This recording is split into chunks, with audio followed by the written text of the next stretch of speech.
सो हाय breed, आपका स्वागत है हमारी इस नए क्लास में। दोस्तों आज हम इस वीडियो में बात करने वाले हैं बायोलॉजी के 3 महत्वपूर्ण प्रश्न जो कि आपके एग्जाम में हर साल पूछा जाता है। दोस्त अगर आप इन तीनों प्रश्नों को उत्तर याद कर लोगे, इन तीनों प्रश्नों को बढ़िया तरीके से समझ लोगे, तो मैं गारंटी कहता हूँ इस तीनों प्रश्नों से आपको एक प्रश्न जरूर आएगा। और आप अगर याद रखोगे तो उसका उत्तर जरूर लिख कर आओगे, मेरी 100% गारंटी है। और आपका 3 नंबर कहीं नहीं जाने वाला। ये क्वेश्चन आपका 3 नंबर का दोस्त। इस तीनों प्रश्न में से जो भी आपका प्रश्न पूछा जाएगा वो आपका 3 नंबर आएगा, ठीक है।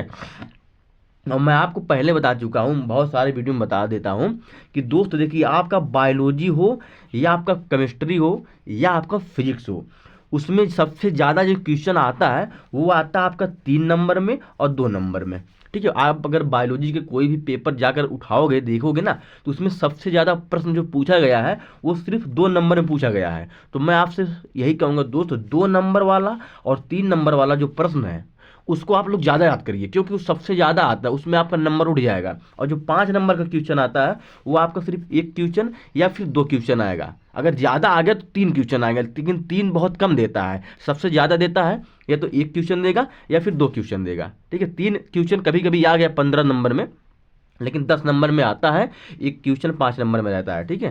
तो अगर आप एक क्वेश्चन लगाओगे, एक क्वेश्चन हल करोगे, तो उसमें आपको 5 नंबर मिलेगा। तो 5 नंबर के ज़्यादा चक्कर मत पड़िए। मैं तो आपसे यही कहूँगा दोस्तों, आपका जो पेपर होता है वो होता है 70 नंबर का, ठीक है। लेकिन मैं यही कहूँगा कि आप याद करिए क्वेश्चन। 70 में से अगर आपको 65 नंबर मिल गया ना, मान लीजिए आप 5 नंबर छोड़ गया, लेकिन आप एक बात मेरी याद रखना, आप लोग कोई भी क्वेश्चन छोड़ कर मत आना बस। अगर आपको 5 नंबर वाला क्वेश्चन नहीं आ रहा है तो उसको छोड़ना मत, उसको बना बना कर किसी न किसी तरह से लिख कर आना, लेकिन उसको छोड़ना मत, ठीक है। अगर आपका 5 नंबर में क्वेश्चन है तो आपको 2 नंबर भी मिल सकता है। अगर आप कुछ बढ़िया से लिखे बना बना कर तो आपको 3 नंबर में भी मिल सकता है, ठीक है। इस बात को आप लोग ध्यान रखना। तो आप क्वेश्चन छोड़ना नहीं है। लेकिन इसमें जो मैं क्वेश्चन आपको 3 बताऊंगा, इसमें आपको बस 3 क्वेश्चन अगर आप पढ़ कर चले गए तो मैं गारंटी लेता हूं आपका 3 नंबर पक्का हो जाएगा, क्योंकि ये क्वेश्चन बहुत ज़्यादा इंपॉर्टेंट है, हर साल पूछा जाता है, काफ़ी ज़्यादा इंपॉर्टेंट है, ठीक है। तो इतना आपको समझ में आ गया होगा। चलिए हम अपने टॉपिक पर आते हैं। दोस्तों यहाँ पर देखिए, मेंडल का नियम आप लोग शायद याद भी करे होंगे। अगर नहीं याद किए हैं तो दोस्त बहुत जरूरी है, इसको याद कर लो, ठीक है। यहाँ पर देखिए, मेंडल के 3 नियम दिए थे। अगर आपसे कोई पूछेगा मेंडल के नियम बताओ, तो आप लोग याद रखोगे तभी नहीं बता पाओगे उसको।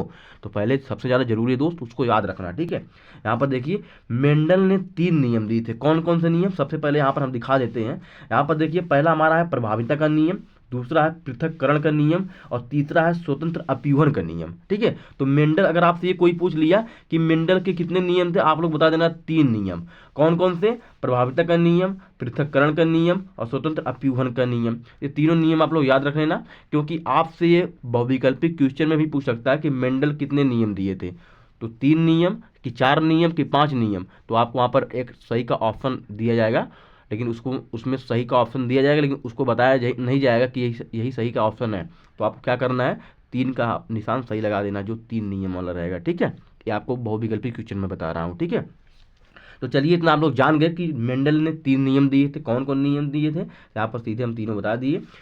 आगे चलते हैं दोस्त, सबसे पहले हम दिखाएंगे आपको, और सबसे पहले हम आपको बताएंगे प्रभाविता का नियम क्या है, इसको हम कैसे लिखेंगे, इसको हम कैसे याद करेंगे। दोस्तों देखिए, बहुत सिंपल है, आप लोग आसानी से याद कर सकते हो।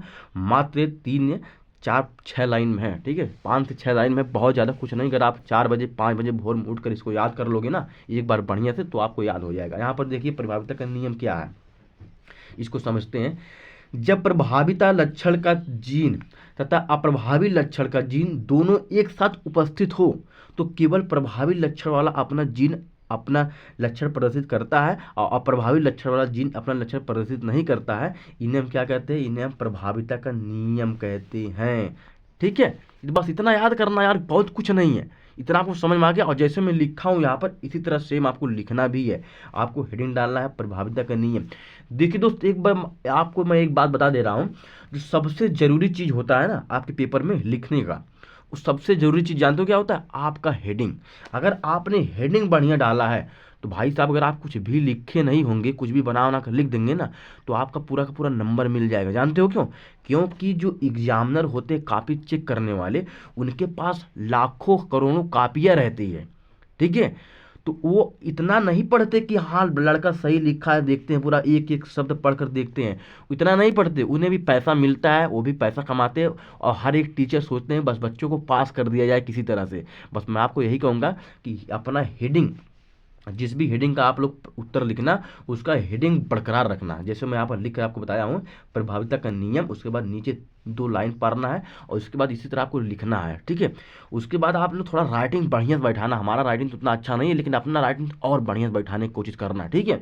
आप लोग 2 पेज 3 पेज रोज राइटिंग लिखा करिए, ठीक है, ताकि आप लोग को जब राइटिंग देखेंगे ना एग्जामिनर, राइटिंग देख के बता देंगे लड़का पढ़ने में तेज है, लड़का अच्छा लिखा है, तो तुरंत आपका क्या करेंगे, ऐसे करेंगे, खट से निशान लगा देंगे, सही हो गया, फिर जाओ 3 नंबर कन्फर्म तुम्हारा। समझ में आ गया? बस आपको इतना लिखना है। उसके बाद नेक्स्ट क्वेश्चन हमारा दोस्त आता है, यहाँ पर देखिए आपको इस तरह भी बना देना है नीचे। ये हमारा जो टी है ये लंबा हो गया, ये हमारा स्मॉल टी है ये बौना हो गया, ये कैपिटल टी है लंबा हो गया, ठीक है। उसके बाद नीचे 2 लाइन खींचना है, यहाँ से कुछ इस तरह खींचना है। उसके बाद एक स्मॉल टी एक कैपिटल टी लिख कर यहाँ पर युवक लिख देना है, ठीक है। उसके बाद आपका पूरा नंबर मिल जाएगा, ठीक है। फिर अगला चलते हैं, नेक्स्ट हमारा क्वेश्चन आता है दोस्त, पृथक्करण का नियम। यहाँ पर देखिए दूसरा हमारा क्वेश्चन है, क्या है, पृथक्करण का नियम। देखिए आप पृथक्करण का नियम क्या होता है कि पृथक्करण के नियमानुसार कारक युग्मक बनते समय आधे आधे पृथक होकर युग्मक में चले जाते हैं, ठीक है। आधे आधे फुट कर वो युग्मक में चले जाते हैं, ठीक है। यहाँ पर देखिए कैसे, यहाँ पर देखिए टी है ना, तो आधा आधा फुट कर क्या हुआ, एक ये दोनों क्या करिए युग्मक में चले गए, ठीक है। यहाँ पर टी है तो यहाँ पर आपको क्या लिखा जाएगा, यहाँ पर लंबा लिखा जाएगा, यहाँ पर कारक लिखा जाएगा। उसके बाद कुछ इस तरह बनाकर नीचे इस तरह एक वहाँ पर एक स्मॉल कैपिटल टी दोनों लिख देना है, ठीक, क्योंकि ये कैपिटल टी है, तो यहाँ पर क्या करना है आपको कैपिटल टी लिख देना और गोला बना देना है, ठीक है। उसके बाद फिर यहाँ पर बौना लिख कर आपको स्मॉल टी लिख कर, उसके बाद फिर कुछ इस तरह करके, ठीक है, यहाँ पर कैपिटल स्मॉल टी दोनों में लिख और गोला बनाकर फिर यहाँ पर क्या लिख देना है आपको, युग्मक लिख देना है, ठीक है, क्योंकि ये युग्मक में विभाजित हो गए, ठीक है। नेक्स्ट हमारा आता है कि स्वतंत्र अपव्यूहन का नियम क्या होता है, इसको कैसे लिखा जाता है। यहाँ पर देखिए मैं लिखने का तरीका बता रहा हूँ, पहले भी मैं आपको बता दिया ना कि आपको हेडिंग डालना है, सबसे इम्पोर्टेंट चीज़, ठीक है। लिखना कैसे है कि स्वतंत्र अपव्यूहन का नियम, उसके बाद आपको लिखना है, यहाँ पर देखिए 2 लाइन पढ़ने के बाद नीचे कुछ इस तरह बना देना है। उसके बाद लिखना कैसे है कि जब 2 लक्षणों को एक साथ लेकर संकरण कराया जाता है तो दोनों लक्षणों को जीन युग्मकों में अलग अलग हो जाता है और स्वतंत्र रूप से अपना लक्षण प्रदर्शित करते हैं। इस नियम के स्वतंत्र अपव्यूहन का नियम कहते हैं। वेरी क्वेश्चन यार, सिंपल क्वेश्चन, आराम से याद कर सकते हो इसको बढ़िया तरीके से। 4 बजे उठो, उसके बाद इसको 10-12 बार पढ़ डालिए, उसके बाद देखिए आपके माइंड सेट में हमेशा के लिए बैठ जाएगा, आप भूलोगे नहीं। लेकिन मैं आपसे दोस्त यही कहूँगा, आप कितना भी क्वेश्चन याद किए हो, लेकिन एक दिन याद रखना, जो हमारा संडे का दिन आता है, संडे का दिन, ठीक है, संडे के दिन आपको क्या करना है कि आपको नया क्वेश्चन कोई भी नहीं याद करना है, बिल्कुल पूरा दिन जो हमारा 24 घंटा रहता है ना, उसमें आप क्या करना है, नया क्वेश्चन बिल्कुल नहीं याद करना है। आपको हर एक सब्जेक्ट का जो भी आप क्वेश्चन याद किए हैं, उसी क्वेश्चन का क्या करना है, एक क्वेश्चन का कम से कम 10-12 बार पढ़ देना है, ठीक है, जो भी आप लोग याद किए हैं। उसके बाद पढ़ने के बाद उसके बाद आप लोग कॉपी बंद करके एक बार अपने माइंड से पढ़ लेना है, याद कर लेना है। तो क्या करना है आपको, सारे क्वेश्चन को रिवीजन करता है, ठीक है। आप लोग सारे क्वेश्चन का रिवीजन करते रहोगे तो आपको बढ़िया तरीके से याद दास बना रहेगा, ठीक है।